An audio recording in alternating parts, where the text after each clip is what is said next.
नमस्कार, मैं हूं आशीष चित्रांशी और आप देख रहे हैं the news launcher. Mid day मुद्दा विद अशोक वानखेड़े और अमेरिकी खुफिया एजेंसियों के उस खुलासे की बात आज मिड डे मुद्दा में हम करेंगे, जिसने डोनाल्ड ट्रंप, बहसू ट्रंप की जुबान पर ताला लगा दिया है। डोनाल्ड ट्रंप की जुबान सीज फायर के बाद भी नहीं बंद। दरअसल अपमानजनक सीज फायर, शिकस्त के समान सीज फायर, उसके बाद डोनाल्ड ट्रंप के पास कुछ भी नहीं था बोलने के लिए। अमेरिका की सेना खामोश थी। अमेरिकी सेना के चीफ ऑफ स्टाफ वो जुबान नहीं खोल रहे थे, प्रेस कॉन्फ्रेंस में भी नहीं बोल रहे थे।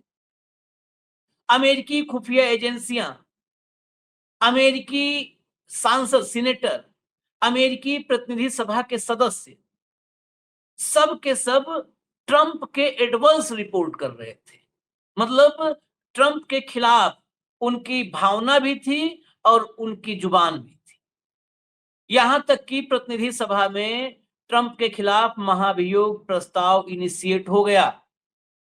सीनेटरों ने मोर्चा खोल दिया, लेकिन ट्रंप का जो कहते हैं ना कि वो नुकसान की भरपाई करने की कोशिश वो जारी रही, क्योंकि मध्यावधि चुनाव होने। सीज फायर के बाद जो वार्ता पाकिस्तान में हो रही है, अब तो वार्ता शुरू हो चुकी है, उस वार्ता में भी ट्रंप की जुबान खलल डालने वाली रही। ट्रंप ने कहा, ईरान को हमने जिंदा इसलिए छोड़ा है कि वो वार्ता कर सके। आप बताइए, कोई एक शांति समझौते के लिए बातचीत करने के लिए टेबल पर बैठा है और उसमें एक पक्ष कहता है कि हमने जिंदा इसलिए छोड़ा है कि दूसरा पक्ष बातचीत कर पाए, नहीं तो हम मार दिए होते। ये इतनी लंबी लंबी बातें, इतनी बड़ी बड़ी बातें जब ट्रंप कर रहे थे, तो ईरान की खुफिया एजेंसियों ने एक रिपोर्ट और दी। उन्हीं खुफिया एजेंसियों ने जिन्होंने ट्रंप को युद्ध से मना किया था, उन्हीं ने रिपोर्ट दी और ये रिपोर्ट बड़ी चौंकाने वाली है। जब ट्रंप कह रहे कि हमने ईरान में रिजिम चेंज कर दिया, ईरान को बुरी तरह हरा दिया, सिर्फ जिंदा छोड़ा है बात करने के लिए, उस समय रिपोर्ट आती है कि ईरान के पास हजारों मिसाइलें, हजार नहीं, हजारों मिसाइलें अभी भी मौजूद है और इन मिसाइलों को लॉन्च करने के लिए जमीन के नीचे लॉन्चर दबे हुए हैं, जिन्हें कभी भी ईरान एक्टिव कर सकता है। ये अमेरिका की खुफिया एजेंसियों की रिपोर्ट है, उस बड़बोले, बहसू ट्रंप की जुबान बंद करवाने के लिए ये रिपोर्ट। यानी ईरान की ताकत में कोई कमी नहीं आई है, अमेरिका का ही सब कुछ गया है, धन भी गया है, इज्जत भी गई है, सब कुछ गया है तो अमेरिका का गया है। भाऊ को ले आइए स्क्रीन पर, मैं आपको खबर दिखाता हूं। स्वागत है भाऊ। भैया हेडलाइन लाइए, पहले पहले जरा बहसूराम से शुरू करें। ये क्या क्या बके हैं, ये बक ही रहे हैं, लोग बयान नहीं दे रहे हैं, बक रहे हैं। ईरान जिंदा है तो सिर्फ बातचीत के लिए, होर्मुज तो खुलकर रहेगा, शांति वार्ता से पहले ट्रंप की धमकी। शांति वार्ता धमकी देकर के यही आदमी कर सकता है, पता नहीं वो कौन सी नस दबाए हुए है नेतन्याहू। ईरान जिंदा है तो सिर्फ बातचीत के लिए, पाकिस्तान में होने वाली शांति वार्ता से पहले ट्रंप ने फिर दी धमकी। जरा सुनवा दीजिए ट्रंप, इनके कुछ हिस्से को सुनवाइए। You're gonna let them toll the Strait, are you? I mean, it's international. No, we're not going to let that. It's international water. If they're doing that, nobody knows if they're doing that. But if they're doing that, we're not going to let that happen. Is this a one and done talk, or are you open to more talks after this? Depending on I don't know. I can't tell you. I have to see what happens tomorrow. They've been talking for 47 years with other presidents, and we're not doing much talking. Well, I wish him luck. He's got a big thing. We'll find out what's going on. They're militarily defeated, and now we're going to open up the Gulf with or without them. But that'll be open. We're going to be, or the Strait as they call it, and I think it's going to go pretty quickly. And if it doesn't, we'll be able to finish it off one way or the other. It's going well. The Navy's gone, the Air Force is gone, all anti-aircraft is gone, the leaders are gone, the whole place is gone. So we'll see how it turns out. So it's JD and Steve and Jared You have a good team, and they meet tomorrow. We'll see how it all works out. What would a good deal look like for you? No nuclear weapon, number one. You know, I think it's already been regime change, but we never had that as a criteria. No nuclear weapon. That's 99% of it. Strait of Hormuz as well? Yeah, but that'll open up automatically. The answer is yes, but the strait will open up. If we just left, the strait's going to, otherwise they make no money. So the strait's going to open, but what we have is no nuclear weapon, but we'll open the strait anyway. Don't forget, we don't use the strait. Other countries use the strait. So we do have other countries coming up, and they'll help out, but we don't use it. It won't be easy. It won't be, I would say this, we will have that open fairly soon. आप कम से कम 40 दिन के युद्ध में 48 बार ये बात सुन चुके होंगे और फिर सुन रहे हैं। हमने एयरफोर्स खत्म कर दी, हमने नेवी खत्म कर दी, हमने उनके पास सारे एयरक्राफ्ट खत्म कर दिए, हमने उनकी पूरी लीडरशिप खत्म कर दी, हमने उनकी ताकत खत्म कर दी, हमने जो है उनको पराजित कर दिया, उनको बुरी तरह हरा दिया, सब कुछ खत्म कर दिया। उसके बाद सब कुछ खत्म करने के बाद ये नीतीश कुमार, अब आजकल मुझे हर आदमी में नीतीश कुमार झलकता है। सब कुछ खत्म करने के बाद इनका आखिरी सपना था कि जो भी ईरान सल्ते रखेगा उसके सामने घुटने टेक देंगे। सब कुछ इन्होंने ईरान को हरा दिया, तबाह कर दिया। फिर ईरान के 10 पॉइंट पर इन्होंने सहमति दी और कहा कि हाँ आओ अब बातचीत करते हैं। सब खत्म करने के बाद कहे बातचीत करते हैं, और जब बातचीत होने लगी तो फिर वही शुरू हो गया बड़बोलापन। लेकिन इसके जवाब में ईरान ने क्या, देखिए फर्क देखिए दोनों की डिप्लोमेसी में। लोग कहते हैं बड़े देश के साथ, ताकतवर देश के साथ सब खड़े होते हैं, लेकिन डिप्लोमेटिक अगर आप स्टैंड देखेंगे तो एक तरफ एक बड़बोला आदमी है जिसके जुबान से हमेशा, मतलब वर्बल डायरिया है इसको, जो हमेशा जुबानी उल्टी कर रहा है। दूसरी तरफ डिप्लोमेसी देखिए, कल अयातुल्ला अली खामिनेई के उत्तराधिकारी, उनके पुत्र मुस्तफा खामिनेई का जो है स्टेटमेंट आया था, और आज जब शांति वार्ता शुरू हो रहा है, उससे पहले, उस वार्ता के शुरू होने से पहले ईरान से जो जहाज आया, उस जहाज की जरा तस्वीर दिखाइएगा। ये है डिप्लोमेटिक, आप दुनिया के सामने क्या मैसेज लेके जा रहे हैं, दुनिया के सामने संदेश। ये देखिए जहाज में हर सीट पर वो बच्चे हैं, 170 बच्चे, जो 9 साल, 10 साल, 11 साल के बच्चे, जिनको मार दिया अमेरिका ने, अमेरिका और इजराइल की जोड़ी ने, जिनको मार दिया स्कूल में, टॉमहॉक मिसाइल दागा, और सब के सब 8 साल से 11 साल के बच्चे थे सारे।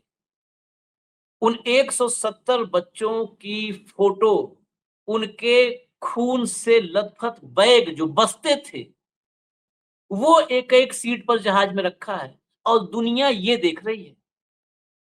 आज अगर स्पेन कह रहा है कि हम ईरान में दूतावास खोलेंगे, तो ये है वो डिप्लोमेसी जिसकी वजह से स्पेन ये कह रहा है, और वो स्पेन कह रहा है कि पूरा यूरोपियन यूनियन इजराइल के खिलाफ खड़ा होगा। मतलब वो सिर्फ अपना नहीं, पूरे यूरोपियन यूनियन की तरफ से ये बात कह रहा है।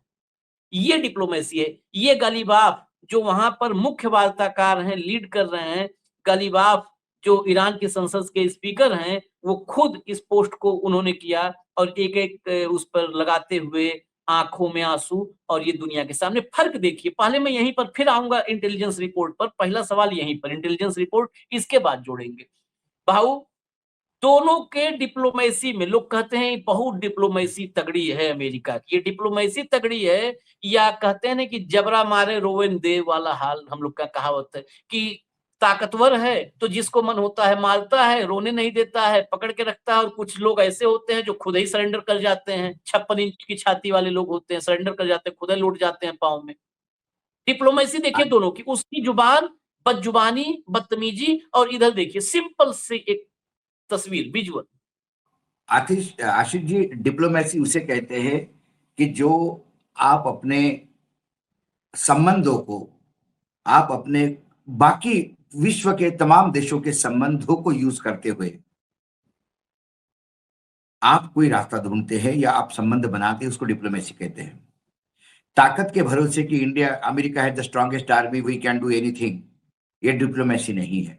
वेनेजुएला में जो हुआ वो डिप्लोमेसी नहीं है। आपने ताकत के भरोसे टेरिफ वॉर छेड़ दिया, सारे दुनिया पे टेरिफ लाभ दिया, जिसको चाहे कंसेशन दिए, ये डिप्लोमेसी नहीं है। आपने रशियन पे सैंक्शन लगाए, ये डिप्लोमेसी नहीं है। आपने ईरान पे जबरिया हमला किया और ईरान पे कब्जा करना चाहते हैं। आपने इराक पे जबरिया हमला किया केमिकल वेपन्स के नाम पे और वहां पे पूरे तेल कुएं पे कब्जा कर लिया, ये डिप्लोमेसी नहीं है। डिप्लोमेसी इसे नहीं कहते। डिप्लोमेसी ईरान की है। कल हमने आपका एक प्रोग्राम में डिस्कस भी किया था कि जो सुप्रीम कमांडर है ईरान के, उन्होंने जो पूरे मिडिल ईस्ट के देशों को जो मैसेज दिया है, उसे डिप्लोमेसी कहते हैं। आज वो आए हैं बातचीत के लिए, लेकिन बातचीत के लिए आए हैं तो ये दुनिया को दिखा दे रहे हैं कि हम बातचीत के लिए आए हैं, लेकिन हम साथ में क्या लाए। हम बातचीत करने के पहले बैठे हैं तो हम क्या खोया है हमने, हम यहाँ इसका भी तो हिसाब करेंगे ना। हमारे यहाँ बच्चे स्कूल छोटी स्कूल गोइंग बच्चियां 5, 6, 7 साल की बच्चियों को मार डाला, 170 बच्चों को मार डाला। और वॉर क्राइम है जो अमेरिका ने किया, ये प्रूव हो गया है। आप गलती से बोले, कुछ भी बोले, लेकिन हुआ तो है। उसको वो भूले नहीं, इसलिए वो साथ में लेके आ रहे हैं कि हम कितने आहत देश है जो नेगोशिएशन के लिए आए हैं। ये कह के तो उन्होंने पूरे विश्व का दिल जीत लिया। वो तो निगोशिएशन के लिए आ रहे हैं, चलो ठीक है, लेकिन क्या आप निगोशिएशन करना चाहते हैं? ट्रंप ने निगोशिएशन तो करना चाहता था, इसलिए पाकिस्तान को मैसेज दिया। पाकिस्तान ने ईरान का 10 पॉइंट का प्रपोजल दिया, वो प्रपोजल इन्होंने एक्सेप्ट किया। इसलिए उन्होंने कहा था कि इस प्रपोजल पे पॉजिटिव बात हो रही है, इसके लिए 2 सप्ताह का हम सीज फायर करेंगे, क्योंकि कॉन्क्रीट रिपोर्ट पे लाना है।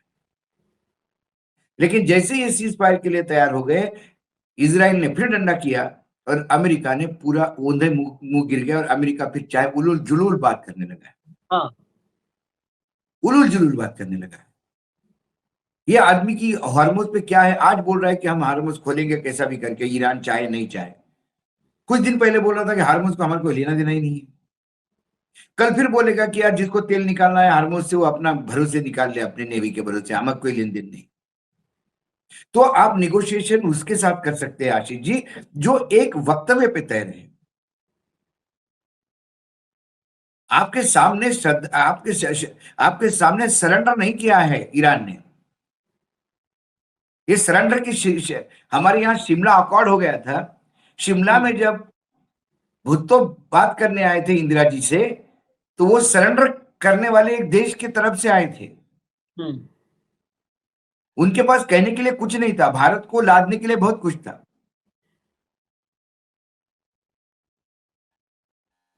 वो सरेंडर करने आए थे, वो निगोशिएशन अलग होती है। यहां पे कोई किसी को सरेंडर नहीं हुआ है। ये युद्ध बहुत भीषण लेवल पे चला गया है। ऐसे में यहां युद्ध शांति कौन चाहता है? पूरा विश्व चाहता है। इस पूरे विश्व को युद्ध में किसने झोंक दिया? अमेरिका ने झोंक दिया। मैं इसलिए बोल रहा हूं झोंक दिया, क्योंकि पूरा विश्व इसकी जो तकलीफ है पूरे विश्व को हो रही है। क्रूड ऑयल प्राइसेस जाने से जो देश लाखों किलोमीटर दूर है, हजारों किलोमीटर दूर है, उदाहरण के तौर पे ऑस्ट्रेलिया, कोई लेना देना नहीं मिडिल ईस्ट से, लेकिन ऑस्ट्रेलिया में भी महंगाई का तड़का लग रहा है, क्योंकि क्रूड जब इंटरनेशनल रेट बढ़ते हैं तो उनको भी क्रूड खरीदने में तकलीफ होती है। परेशानी सबको है। अमेरिका को खुद को अपने घर में परेशानी है, क्योंकि क्रूड की कीमतें बढ़ रही है। सवाल ये है कि जब आपने झोंका है और आप इसमें से निकलना चाहते हो, तो आप आइए बात करिए। उनके 14 पॉइंट करने, क्या बात करनी है बात करिए। आप कहोगे कि मैं ऐसा धमकी दे दे के आप बात करोगे तो कैसी निगोशिएशन होंगे? इसका मतलब अमेरिका निगोशिएट नहीं करना चाहता। अमेरिका ने एक डेलीगेशन तो भेज दिया शर्मा शर्मी में, लेकिन कल यदि इस डेलीगेशन को जो उपराष्ट्रपति आए उनको यदि पूछेगा कल कि भाई ये तो ऐसी बात कर रहा है, फिर खोल ही ले हार्मोज, चलो बातचीत काय के लिए करें, चलो फील्ड पे फिर वापस। तो क्या हुआ? ईरान ने तो कहा कि बातचीत होने के पहले कम से कम शर्तें तो बताओ, किस शर्तों पे आप बातचीत करना चाहते हैं। हमने तो हमारी शर्तें बता दी, जो पाकिस्तान ने आपको भी दे दी। जो सारे पाकिस्तान, जो ईरान ने जो शर्तें रखी है, ईरान ने क्या कोई न्यूयॉर्क टाइम्स या वॉशिंगटन पोस्ट को फोन करके नहीं बताई। उनके हर एम्बेसडर ने अपने अपने देश में उसको ट्वीट किया है। वो शर्तें न्यूज लॉन्चर के पास भी है। वो कौन सी बड़ी बात है ऐसी? लेकिन आपकी क्या शर्तें है, आप भी बोल दीजिए। हाँ। बातचीत होती कि नहीं होती है तो देखें। आप वहां उलूल जुलूल बात करते हैं और इसीलिए बार बार कहते हैं। चलो छोड़िए ईरान, तो लोग सोचेंगे ईरान का युद्ध चल रहा है तो अमेरिका के बारे में बोलेगा, लेकिन इंग्लैंड तो दोस्त है अमेरिका का। हाँ।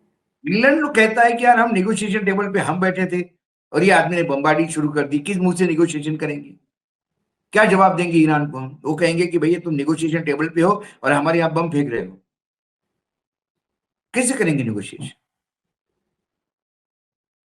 ये मुझे लगता है ये युद्ध को भीषण करेगा और ये तब जाएगा मार जाके जब ये पूरी तरह से मार खाएगा। ये पूरी तरह से क्या, इजराइल जब नाश होगा तब ये रुकेगा। इजराइल के नाश से कम पे नहीं क्या रुकने वाला। होगा, ये वो जो चीनी प्रोफेसर जो कह रहा है, हम्म। मुझे लगता है कि ये अब वहां पे ट्रूप्स उतारेगा, भयानक नरसंहार होगा और ये बिना एग्रीमेंट कुछ किए चुपचाप वहां से जहाज लेके निकल जाएगा वापस। कोई बात नहीं करेगा और वहां जाके बोलेगा कि हम जीत गए इसलिए हम वापस आ गए, हम जीत गए इसलिए वापस आ गए। बोलेंगे रेजिम चेंज हमने कर दी और उनका ईरान बर्बाद कर दिया। आगे खत्म कर हॉर्मुज दे। हमारा काम नहीं, हॉर्मुज हमको कोई लेना देना नहीं। यही बात करेगा ये।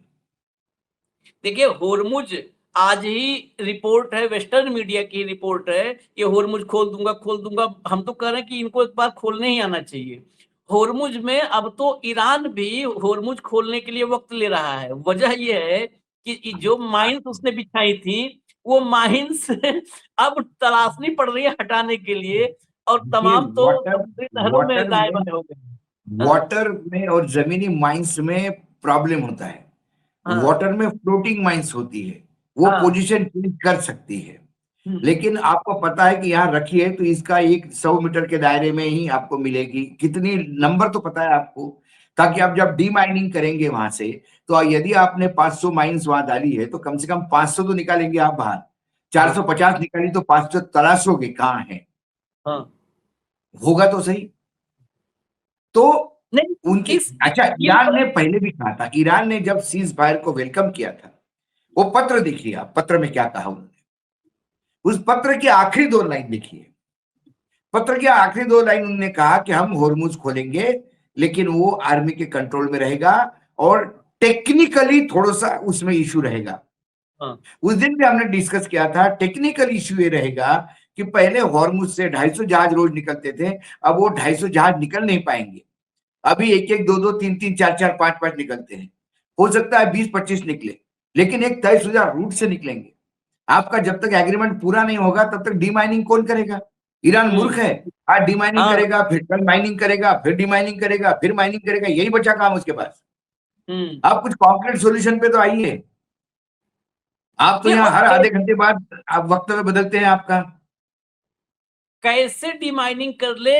मैं अल जजीरा की रिपोर्ट अब बताता हूं। अल जजीरा की आज की रिपोर्ट है कि ईरान में इस जो वार्ता है, इस वार्ता को लेकर के ईरान के आम लोगों में रत्ती भर विश्वास नहीं है, क्योंकि उनको अब अमेरिका पर नहीं विश्वास है। अब वार्ताकार कौन है? ये वही है जिनेवा में जो लोग बैठे थे, वो कुशनर, जो जो है जियोनी शासन का एक तरीके से वो भी एक प्रतिनिधि ही है।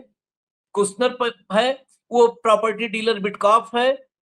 खाली जेडी वांस को इस बार एक नया भेज दिया है, और मुझे ये भी लगता है कि जेडी वांस को भेजने के पीछे की वजह ये है कि पिछली बार दामाद और प्रॉपर्टी डीलर दोस्त, ये दोनों बदनाम हो गए थे, तो इसलिए हो सकता है कि इस बार अगर ठीकरा फोड़ना हो तो कम से कम जेडी वांस वहां पर रहे।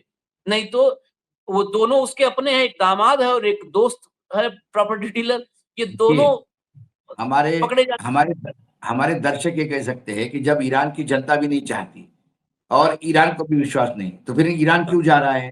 ईरान फिर डिप्लोमेसी, हाँ। फिर ईरान की डिप्लोमेसी देखिए। हम्म, ईरान जानते हुए कि ये डील करने वाले लोग बहुत अविश्वसनीय हैं, विश्व के सामने उन्होंने अपना चेहरा रखा। आपने बुलाया, हम चले आए। हम्म, युद्ध हम नहीं चाहते, युद्ध हम पे थोपा गया है।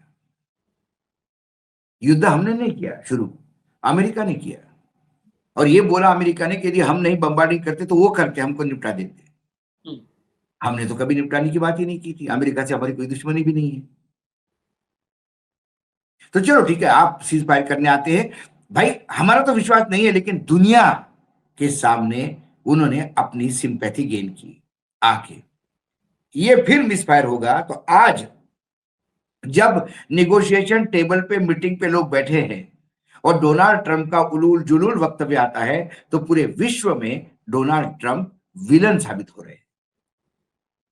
कोई भी होता विलन, है, बिल्कुल बोले बिल्कुल। देखो और देखिए, निगोशिएशन चल रहा है और एक गाली गलौज कर रहा है आदमी, फिर धमकी देखिए दे रहा है। ईरान ईरान कितने सावधानी से कदम बढ़ाया है। बिल्कुल वहां बिल्कुल। लीडर और सबको इस बारे में सबकी तारीफ होनी चाहिए कि जो डेलीगेशन आया, मतलब दो लोग जो आए हैं, जो है अब अरागची विदेश मंत्री और गलीबाफ जो स्पीकर हैं, उससे आईआरजीसी बहुत नहीं खुश था। जो रिपोर्ट है, ये भी अल जजीरा की रिपोर्ट है कि हम्म। आईआरजीसी बहुत नहीं खुश था। आईआरजीसी चाहता था कि इनके साथ जो जोल गद्र करके एक, जिसको अली लालजानी की जगह पे सिक्योरिटी चीफ बनाया गया है, चाहते हाँ थे कि वो भी जाए।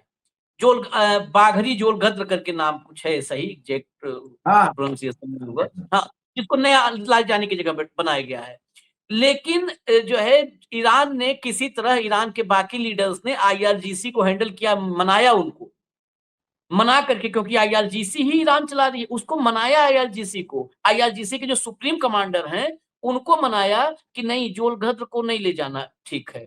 उनका मतलब बेसिकली वो बिल्कुल हार्ड लाइनर, अरागची और गलीबाफ ये पॉलिटिकल वाले हैं, तेज। एंगल वाले। तो कोई भी बहाना अमेरिका के पास न रहे कि जो वो जोलगत्र आया, वो तो आईआरजीसी का वो है और अड़ गया, और वो आदमी अड़ भी जाता। ये हम जो है शांति की पहल कर रहे हैं, और अमेरिका ही बार बार ये दुनिया में स्टेब्लिश हो जाए। ये स्टेब्लिश हुआ तभी, जिस ईरान को 47 साल से प्रतिबंधों में रहना पड़ा। आज उस ईरान के साथ स्पेन जैसे यूरोपियन कंट्रीज बिल्कुल मतलब अपने दिल से जुड़ गए। कनाडा से लेकर के और यूरोप के कई कंट्रीज, बेल्जियम वगैरह, सब के सब अब वो युद्ध अपराधी के रूप में अमेरिका और इजराइल को देख रहे हैं, और ईरान के प्रति उनकी सिंपैथी हो गई। ये वो डिप्लोमेटिक एग्जैक्टली। जीत है। ये डिप्लोमेटिक जीत है उसकी, कि पूरी दुनिया, ईरान को एक समय में पूरी दुनिया ने मान लिया था ना कि नहीं नहीं, ये तो कट्टरवादी और आतंकी देश है। आखिरकार उस जो है दिमागी भ्रम को तोड़ दिया ईरान ने अपनी डिप्लोमेसी से, और सिर्फ इजराइल और अमेरिका, ये दोनों जो है जुगलबंदी, यही दोनों विलेन बस अब बचे हैं दुनिया में। बाकी सबकी ईरान को लेकर सोच बदल गई। मैंने वही तो कहा कि इस पूरे सीज फायर में ईरान एक बहुत अच्छा डिप्लोमेटिक मूव चला के पूरे विश्व की सिंपैथी ले रहा है। हाँ, आपका ईरान के खिलाफ जो प्रोपेगेंडा था वो बिल्कुल फेल हो गया है, टोटल फेल हो गया है। और आपके उलूल जुलूल स्टेटमेंट से ईरान को और ताकत मिली है। आने वाले समय में लोग कभी ईरान को गलत नहीं कहेंगे। इतिहास जब भी लिखा जाएगा, लोग कहेंगे कि इतिहास हमेशा ईरान ने साथ दिया है। और आप ये देखिए, असली खबर तो जो मैं फिर खुफिया वाले पे आना था, यहां से सिर्फ सिंपैथी नहीं, दुनिया ताकत भी मानेगी। एक तरफ वो बकवास कर रहा है, दूसरी तरफ ईरान कुछ नहीं बोल रहा है। अमेरिका की रिपोर्ट क्या बोल रही है वो देखिए। ईरान नहीं ये बता रहा है ना, ये अमेरिका बता रहा है। लाइए भैया, जरा दिखाइए हेडलाइन। ईरान के पास अब भी हजारों मिसाइलें मौजूद, जमीन के नीचे छिपे लॉन्चर फिर हो सकते हैं एक्टिव, यूएस इंटेलिजेंस का दावा। ये अमेरिकी खुफिया एजेंसियों का दावा है, ये ईरान की का दावा या आईआरजीसी का दावा नहीं है। जरा भीतर लाइए, थोड़ा सा और डिटेल में, थोड़ा डिटेल में हो जाए। ये देखिए, शांति वार्ता के बीच अमेरिकी खुफिया एजेंसियों की एक नई रिपोर्ट सामने आई है। वॉल स्ट्रीट जर्नल के मुताबिक भले ही युद्ध में ईरान की आधी ताकत खत्म हो गई हो, लेकिन उसके पास अब भी हजारों बैलिस्टिक मिसाइलें बची हुई हैं, हजारों। रिपोर्ट में दावा किया गया है कि ईरान अपने अंडरग्राउंड ठिकानों से मिसाइल लॉन्चर्स को फिर से बाहर निकाल सकता है और उन्हें दोबारा एक्टिव करने की काबिलियत रखता है। यह खुलासा इसलिए भी अहम है क्योंकि हाल ही में अमेरिकी रक्षा मंत्री ने दावा किया था कि ईरान का मिसाइल प्रोग्राम पूरी तरह से बर्बाद हो चुका है। देखिए, बर्बाद इसी में हो सारी खबर है। वो जो एक वहां राजनाथ सिंह बैठे हुए हैं, पीट हेग्सेथ, उसने दावा किया था कि ईरान का मिसाइल प्रोग्राम पूरी तरह बर्बाद हो चुका है। जब ट्रंप जो बोलता है वही रिपीट करना है, बाकी सबको नहीं रिपीट वो करना तो है। बिल्कुल बिल्कुल बिल्कुल बिल्कुल लेकिन बिल्कुल। इंटेलिजेंस रिपोर्ट कहती है कि ईरान के पास अब भी 1000 से ज्यादा मीडियम रेंज की मिसाइलें सुरक्षित हैं। हम्म। अभी हजारों मिसाइलें और लॉन्चर्स कभी भी निकाल करके एक्टिव कर सकता है वो। ये यूएस की इंटेलिजेंस रिपोर्ट कहती है, और यूएस का ही रक्षा मंत्री और यूएस का राष्ट्रपति दिन भर जब कैमरे के सामने आता है तो कहता है हमने ईरान को बर्बाद कर दिया, मिसाइल प्रोग्राम खत्म, परमाणु न्यूक्लियर प्रोग्राम खत्म, एयरफोर्स खत्म, नेवी ये खत्म, आशीष जी, सब खत्म। ये तो जोक हो गया। ये आपको एक पिक्चर आई थी वेलकम, नाना पाटेकर की, है ना, हाँ, अनिल कपूर नाना पाटेकर की। वहां जब भी कुछ होता था तो नाना पाटेकर का तकिया कलाम था, क्या नहीं अपने पास, पैसा है, इज्जत है, शोहरत है, लेकिन अपने बहन के लिए वर नहीं है। हाँ। तो वो हर हर कोई भी आदमी मिले उससे, तो क्या नहीं है हमारे पास, और शुरू होता था। तो पूरे पिक्चर भर उसने कम से कम 500 बार बोला होगा ये। हम्म। ऐसा ही ट्रंप जब भी कल यदि इसको पूछे कि सर इकोनॉमी कैसी चल रही है अमेरिका की, और आपको लगता है अमेरिका में इन्वेस्टमेंट बढ़ा है, तो उसका जवाब भी यही देगा। We have finished Iran army, we have finished Iran navy, their ships have sunk to the sea bottom, their air force is no more, we have changed their regime, they wanted me to be their supreme leader, I said no, they have gifted me the 4 tankers, I don't know why, they love me, and now Iran issue is over, but I warn Iran, there will be more furious attack on Iran. No sir, we are talking about investment. Come on, we have finished their army, their ships are at the bottom of the sea, their air force is finished, regime is changed. कुछ भी बोले इसको, कोई भी सवाल पूछे तो इसी शुरू होता है। ये अभी ये मानसिक रूप से विक्षिप्त हो चुके हैं ये इंसान। नहीं तो कम से कम अपना उपराष्ट्रपति गया, भाई अमेरिका का उपराष्ट्रपति बड़ा पद है भाई, वो हमारे जैसे उपराष्ट्रपति थोड़ी है कि 15 मिनट के अंदर एक लेटर जाता है कि मैं बीमार हो गया, मेरी तबीयत ठीक नहीं, मैं इस्तीफा दे रहा हूं। ऐसा थोड़ी होता है वहां पे, धनकर थोड़ी बैठा है वहां पे। वो गया है, मतलब दुनिया के लिए तो इलेक्टेड है ना, चुनाव जीत के आया है, तो भाई कम से कम उसकी तो इज्जत रखो। उसको भेज दिया निगोशिएशन करने के लिए, यहाँ से वार्निंग जारी है, और इसके बीच में मिसाइल अटैक भी कर देगा तो कोई आश्चर्य नहीं है। निगोशिएशन टेबल पे पहले भी कराया इसने। हाँ, किया पिछली बार जिनेवा में अरागची बैठे जिनेवा में थे, इधर अटैक कर दिया। और इस बार हाँ। भी अब जो इंटेलिजेंस रिपोर्ट है, ये अमेरिका में ट्रंप के ही हालात खराब करेंगे। आप देखिए, बहुत मैं दूसरे तरफ से फिर डिप्लोमेसी पे ही आज निगोशिएशन से जितना डिप्लोमेटिकली ईरान खेल रहा है, लेकिन युद्ध की तैयारी में ईरान ने में 1 सेकंड का भी कमी नहीं की। उन्होंने कहा है अपने लेटर में, our fingers are on the trigger. ऐसा नहीं कि बंदूक थोड़ी सी ऐसा पीछे रखवा ली है कि चलो अभी एग्रीमेंट हो रहा है ना, निशाने पे है, बस खट करके फिंगर को खींचना है। सो ईरान इज रेडी, ये विश्वासघात करेगा ये जानते हुए। ईरान रेडी है, ईरान की मिसाइलें रेडी हैं, ईरान के लॉन्चर रेडी हैं, और अमेरिका की खुफिया रिपोर्ट रेडी है। लेकिन एक पागल है जिसे न कोई रिपोर्ट पढ़नी आती है, जिसे सिर्फ जुबान चलानी आती है, उसका नाम है डोनाल्ड ट्रंप। वो अपनी बकवास जारी रखे हुए है, वो कंटिन्यू, उससे जितना जो है शांति वार्ता जितना तेजी से चलती है, उससे तेज उसकी जुबान चल रही है। शायद इस शांति वार्ता में सबसे बड़ी जो है बाधा ट्रंप की जुबान ही होगी, और उसकी जुबान के पीछे, दरअसल उसकी जुबान का रिमोट जो है वो नेतन्याहू के पास है, नेतन्याहू और के पास। वो और रिमोट पे चलता है। नेतन्याहू के चलते ही ये रोज अपना स्टेटमेंट बदलता है, नहीं तो जिसने इतना बड़ा वेलकम किया, बाकायदा धन्यवाद दिया अपने मित्रों को पाकिस्तान में, और नया फ्यूचर ईरान का सोचने लगा, ईरान को रिबिल्ड करने की, मदद करने की बात करने लगा, वो दूसरे दिन एकदम यू टर्न लेता है। हम्म गजब। चलिए, उसी इजराइल पर आगे चर्चा है, और खबर भी इजराइल से जुड़ी हुई है, क्योंकि इजराइल के हालात भी ठीक नहीं है। ईरान छोड़ दीजिए, ईरान के साथ तो सीज फायर है, लेकिन जिसको मारने पर आमादा है, जिस पर दिन रात हमले कर रहा है, वह भी इतने नुकसान के बाद, सैकड़ों लोगों के मारे जाने के बाद भी इजराइल को मुंहतोड़ जवाब दे रहा है हिजबुल्लाह। हम आते हैं इजराइल की भी खबर पर। अभी इजाजत दीजिए। धन्यवाद भाऊ, बहुत बहुत धन्यवाद। नमस्कार।